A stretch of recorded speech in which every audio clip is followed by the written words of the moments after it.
El derecho civil constitucional, Joaquín Arce y Flores Valdés. Arce y Valdés realizan la relación entre la constitución del derecho privado y el derecho civil. Su principal propósito es exponer un nuevo campo entre el ámbito público y privado en el ordenamiento jurídico del Estado. Parte de valorar el carácter jurídico de la Constitución española como fuente de derecho. La Constitución de 1878 no es una mera norma jurídica, sino un orden superior y cualitativamente distinta que incorpora un sistema de valores para todo el ordenamiento jurídico del Estado. Incide en particular en el derecho privado y el derecho civil. La promulgación de la Constitución quita la exclusividad al Código Civil respecto de la Constitución política de la sociedad española, dando lugar a un planteamiento de derecho civil constitucional. No obstante, estas instituciones se modifican en la trayectoria de la relación histórica jurídica del derecho civil y el derecho constitucional a través de la socialización, como la decodificación del derecho civil y privado. Por otra parte, el derecho civil le ha correspondido por trayectoria histórica un contenido residual. El derecho civil no solo debe ser interpretado respecto a la Constitución como cambiante, sino también debe ser capaz de afirmar los cambios sociales que llevaron a la proclamación de la Constitución. En cuanto a la persona, la Constitución tiene expresiones tácitas sobre sus derechos a la vida, integridad, honor, intimidad, entre otros. Regula lo referente a la capacidad de las personas, tales como la protección de su nacimiento, la atribución de nacionalidad, la mayoría de edad, entre otras. En cuanto a la familia, la Constitución la dota de protección social, económica y jurídica. Respecto al patrimonio, presupone la propiedad privada. En el mismo sector patrimonial se incluye la libre circulación de bienes y las prohibiciones de regímenes de bienes públicos. En la Constitución de 1978 la norma no está dirigida meramente al legislador, sino a todos los sujetos de la sociedad, no solo como sujetos de derechos, sino como de obligaciones y deberes. También para las instituciones privadas y poderes públicos, la Constitución regula materias específicas, aunque sea de manera general. Los principios rectores de la Constitución no son programáticos, sino que son apoyo jurídico para regular la materia, incluso para declarar la inconstitucionalidad de una ley. La eficacia jurídica en que avanza la Constitución de 1978 alude que la ley regulará, posibilitará y los poderes públicos mantendrá. La eficacia jurídica se sustenta en 5 aspectos: eficacia directa, derogativa, invalidada, interpretativa o informadora. La norma constitucional funge a los jueces la inaplicabilidad de las leyes contrarias a la Constitución. En conclusión, el concepto de derecho civil y constitucional se define como un conjunto ordenado sistemáticamente. El derecho civil constitucional es ante todo derecho civil. Derecho constitucional y derecho privado, Conrad. El texto de Derecho Constitucional y Derecho Privado escrito por Conrad es una recopilación elaborada por Ignacio Gutiérrez donde se aborda su estricta relación, pero desde la historia constitucional alemana. La relación de derecho privado y derecho constitucional se formó de manera autónoma hasta la aparición de las primeras constituciones. A lo largo de la modernidad la relación se tornó en forma de complemento y mutuo condicionamiento. Según Gutiérrez, dicha transformación supuso una transformación de las relaciones jurídico-privadas. La transformación de las relaciones jurídico-privadas, además de quebrar el dogma de la autonomía de la voluntad y la unidad de derecho privado, también produce el sometimiento del legislador al control de los tribunales, lo que da consistencia constitucional a la ley civil, restringiendo el poder del legislador frente a dicho orden. Conrad realiza un enfoque desde el desarrollo histórico de las relaciones entre derecho constitucional y derecho privado. Para ello menciona que en el siglo XIX en Alemania existía escasa relación entre derecho privado y constitucional. Esto debido a que las constituciones no habían alcanzado una eficacia vinculante frente al legislador del derecho privado, no tenían una función protectora y preservadora, ni tampoco tenían el control de la constitucionalidad a las leyes por parte de los jueces. La simbiosis entre los estados constitucionales y la sociedad regida por el derecho privado produjo una relación de influencia sobre el derecho constitucional. Dicha relación se modificó durante la época de Weimar, sobre todo lo relacionado con las obligaciones y derechos fundamentales. La primacía de la Constitución fue reconocida frente a las leyes. Durante el régimen nacional socialista, aunque el derecho privado se mantuvo, Alemania no era un estado constitucional. Una vez se cayó este régimen, surgió como constitución la ley fundamental. La ley fundamental dispuso que todos los derechos fundamentales contengan un derecho inmediatamente aplicable. La primacía constitucional fue posible en virtud de la creación de una jurisdicción constitucional dotada de amplias competencias que pueda controlar cada acto de poder público. Los jueces estarían obligados al control de compatibilidad con la Constitución. La ley fundamental además amplió el círculo de los derechos fundamentales con trascendencia al derecho privado. Un ejemplo de ellos es la igualdad para ambos sexos, la libertad de culto y la libertad de profesión. Conrad sostiene que las prescripciones constitucionales obligan ahora a todos los poderes del Estado y son parámetros para las decisiones judiciales. Respecto al derecho privado, las transformaciones le han llevado a ser conformado por las nuevas formaciones del derecho público o social. A partir de esto, el derecho privado no solo atiene a la autodeterminación individual, sino a la justicia social. A partir de esto, el derecho privado no solo atiene la autodeterminación individual, sino la justicia social. El derecho constitucional protege el derecho privado tanto de intervenciones de poderes públicos como a los privados y se convierte en un medio para su desarrollo. En síntesis, el derecho privado posibilita el ejercicio de los derechos fundamentales.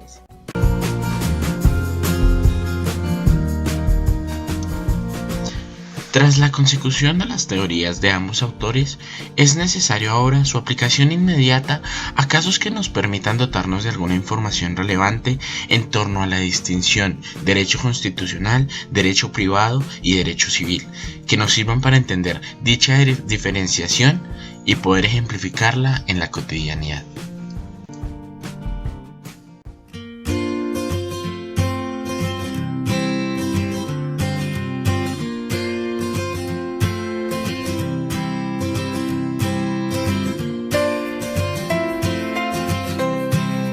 A lo largo de la presentación hemos visto la estrecha relación, históricamente problemática, entre derecho privado y derecho constitucional.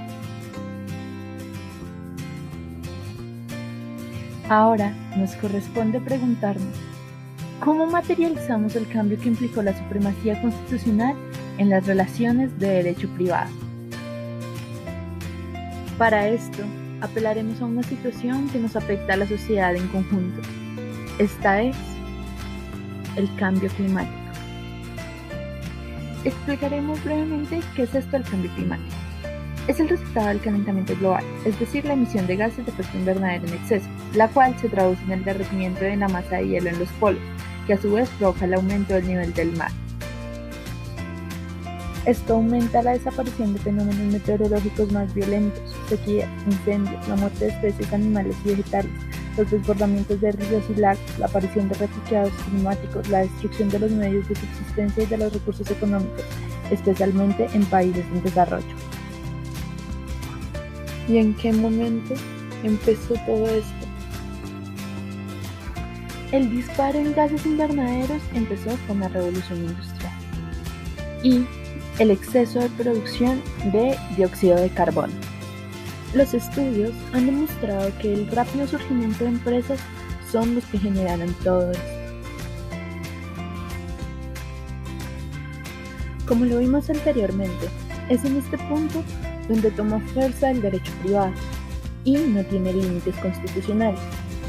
Ahora, luego de tantos años, si sabemos que el problema es la producción, ¿qué hacemos con las empresas? Quinarce y Flores Valdés, hoy resulta posible afirmar como conclusión general que intereses y derechos de naturaleza esencialmente personal se anteponen a intereses y derechos patrimoniales, lo que supone que en la jerarquía de valores la persona humana prevalece sobre el interés económico.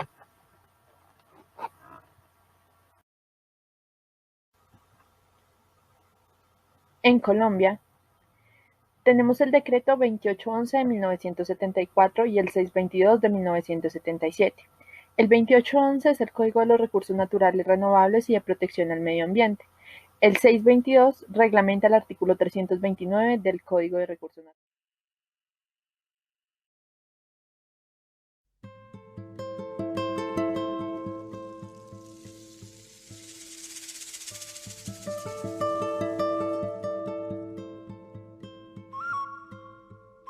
Por eso, frente a Álvaro Gómez Hurtado, ante la ausencia de Virgilio Barco, no solo en ese debate, sino en esos temas, manifesté que yo soy partidario dentro de la Constitución y de la ley de una verdadera transformación en el sistema de tenencia de tierra en nuestro país, para hacer justicia,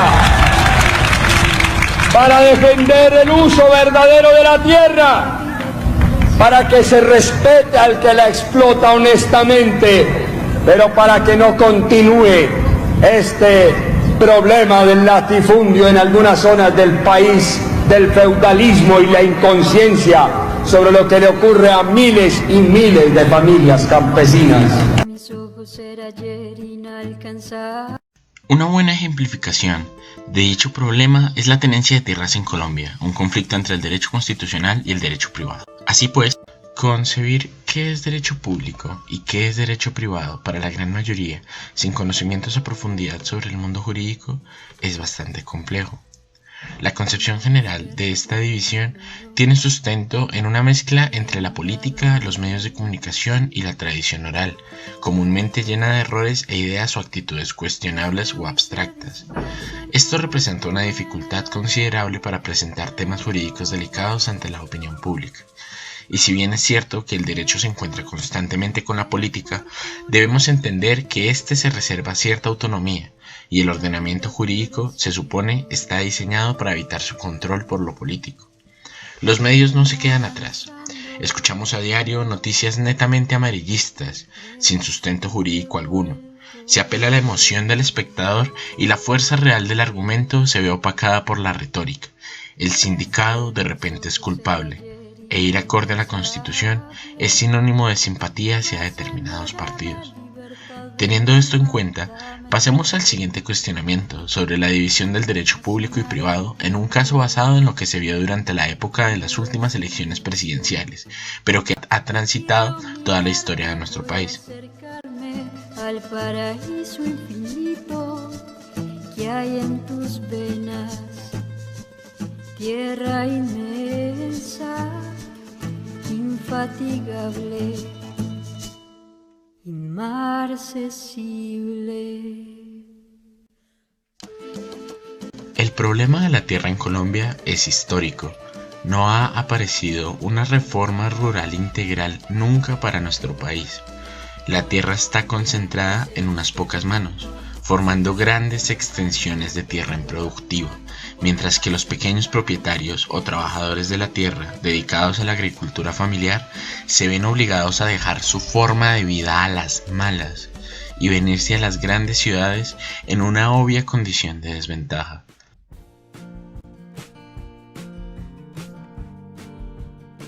Es en torno a esta problemática donde surgen las propuestas de un candidato presidencial en las elecciones presidenciales del año pasado, en donde, al contextualizarse sobre la importancia del uso apropiado de la tierra, propone la idea de acabar con los terrenos baldíos y los terrenos improductivos, haciéndola más productiva para generar una mayor ganancia y riqueza para nuestro país. Para tratar de entender su punto de vista, logramos una entrevista con él, donde a continuación nos explicará su opinión referente al tema del terreno baldío y lo que piensa él de la necesidad de expropiar aquellos terrenos baldíos innecesarios e improductivos para nuestro país. Pero espere, porque empieza ese farsante y no yo, gran padre y presidente de la república. Muy buenos días a todas y todos, las ciudadanías libres. El problema de la tierra en Colombia es histórico. No ha aparecido una reforma rural integral para nuestro país. La tierra está concentrada en unas pocas manos, formando grandes extensiones de tierras improductivas, latifundios dirían por ahí, mientras que los pequeños propietarios o trabajadores de la tierra dedicados a la agricultura familiar se ven obligados a dejar su forma de vida a las malas y venir a las grandes ciudades en una obvia condición de desventaja. El Estado colombiano debe garantizar el bienestar de todos sus ciudadanos, incluidas comunidades rurales. Asimismo, en Colombia, la gran mayoría de capital que pasa por el territorio es de origen extranjero. La producción, especialmente la agrícola, se ve muy afectada. Por eso mismo, el aumentar el trabajo de la tierra, incentivar y garantizar el trabajo de los pequeños productores y los agricultores familiares, además de permitir unas justas competencias en el mercado, son metas del Estado colombiano. La pregunta es cómo lograrlo, y realmente estos objetivos van acordes a nuestra Constitución. La posibilidad de poner a producir en pro del bienestar general de la nación es de suma importancia. Estas extensiones de tierra permiten el desarrollo agrícola que necesita nuestro país y nos permite generar mucha riqueza, el trabajo de la tierra. La pregunta es, ¿qué vale más? ¿La voluntad de unos cuantos que quieren tener tierra por tener, o la verdadera necesidad de nuestros colombianos? Y la verdad es que me dieron de izquierda a mí por proponer eso. Eso está gracioso, diría yo. Mijito, esto me parece extremadamente peligroso. Yo sí sabía que desde que llegaron estos sicarios morales al Congreso de la República, nos íbamos a tener que enfrentar las bancadas por Colombia contra estos sicarios morales. Que yo prefiero 1000 veces un guerrillero en armas que unos sicarios morales que buscan atentar contra nuestra patria, nuestra gente, nuestros niños. Esto no es una cuestión de constitucionalidad, compañeros. Esto es una cuestión de conveniencia para nuestro país. Empezamos con los grandes tenedores de la tierra, con los grandes propietarios, y poco a poco empezamos a quitarle la tierra a todos. Así empezó Venezuela, compañero. Así empezó con Venezuela, mis hijos. Y yo le dije a Chávez, le dije que no lo hiciera, porque yo lo quería mucho, era muy buenos afectos, era muy buen muchacho. Pero no me quiso hacer caso, y por eso les digo, ustedes, escuchas, que no hagan caso ante las intenciones de unos sicarios morales de quitarnos nuestra tierrita. Qué diferente es esto a lo que hacían las FARC, a lo que hacen los narcoterroristas en el Cauca, que se disfrazan de indígenas, atacando esa vieja raza de la que deberíamos sentirnos orgullosos. Esto es una clara violación a los derechos de propiedad, al derecho mío de poder poseer. ¿Qué sería de mí si no pudiera gozar la platica que tanto he trabajado en mi tierrita? Es un derecho que tienen todos los colombianos, al que tienen la posibilidad de acceder. Mis hijitos, sus hijos, yo, ustedes radio escuchas. Nos me dicen que el derecho privado no responde solo a la voluntad individual. Entonces, ¿de qué estamos hablando? Desde que se expidió la Constitución de Francia después de la Revolución de 1789, desde que consagramos la Declaración Universal de los Derechos Humanos, ¿es que esto es una clara violación a los derechos humanos? No, mijitos, así no se puede. Nosotros estaremos trabajando desde nuestra bancada para proteger a los 3 huevitos de nuestra patria y para así mantener contento para mantener contento al pueblo colombiano. Esta discusión no refleja nada más que la distinción presente entre el derecho privado y el constitucional, el derecho individual y el derecho colectivo, el derecho de unos y el derecho de muchos. Es decir, ¿qué debería primar en dichas relaciones entre derechos, lo individual o lo colectivo? ¿O debería ser una mutua relación de ambos? Como lo pudimos observar, cuando se enfrentan dos perspectivas diferentes, la concepción de lo que debe ser el derecho varía. Como ya lo expusimos, los autores demuestran que esta relación dualista entre el derecho privado y el derecho constitucional, entre el derecho de las comunidades y el derecho individual, no debe exacerbarse, puesto que así lo demuestra la historia de nuestro mundo y específicamente nuestro país. La necesidad de exacerbar distinciones entre lo que aplica para unos y no para otros es lo que ha llevado a que desarrollemos un conflicto armado de más de 200 años de duración. En este sentido, y como respuesta priorística a el anterior conflicto presentado en tanto a los terrenos baldíos, debemos decir que debe haber una construcción mutua entre el respeto al derecho individual y el derecho colectivo.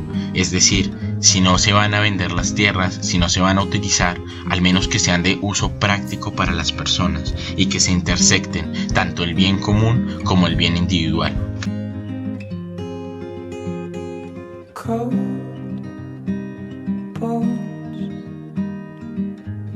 Yeah, that's my love. She hides away like a ghost